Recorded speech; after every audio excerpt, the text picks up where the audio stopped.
سائمہ نور صاحبہ وہ بھی انٹرویوز نہیں دیتی. ہاں وہ بھی نہیں دیتی. کیا وجہ کیا ہوگی؟ وہ بابر شریف پہ کاپی کر رہی ہے نا کہ جیسے وہ نہیں دیتی وہ بھی نہیں دیتی.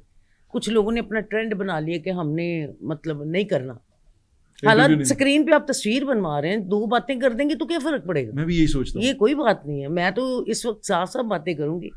مطلب جہاں آپ لوگوں سے سیلفیاں بنوا لیتے ہیں, لوگوں سے بات السلام علیکم بھی کر لیتے ہیں, تو اگر وہ کسی کے 2 ویوز دے دیں گے آپ تو کوئی کیا فرق پڑتا ہے؟ کوئی فرق نہیں پڑتا. اچھا یہ بتائیں کہ آپ کی زندگی کی ایک یادگار فلم تھی عشق نچایا گلی گلی. بالکل.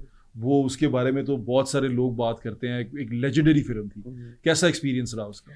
وہ ایک بڑا عجیب اتفاق تھا کہ جب بڑے ٹاپ کے ایکٹر لیے جاتے تھے جیسے سلطان رائی, مصطفیٰ قریشی, یوسف خان, آسیہ, انجمن, یا جب چکوری تھیں, مطلب جو اس ٹائم کے سپر سٹار تھے, وہ انہوں نے مطلب ان کے بغیر تو فلم بکتی نہیں تھی. تو اسلم ڈار صاحب بڑے جنونی ڈائریکٹر تھے. وہ کہتے تھے کہانی اچھی ہو, میوزک اچھا ہو تو لوگ آتے ہی آتے ہیں.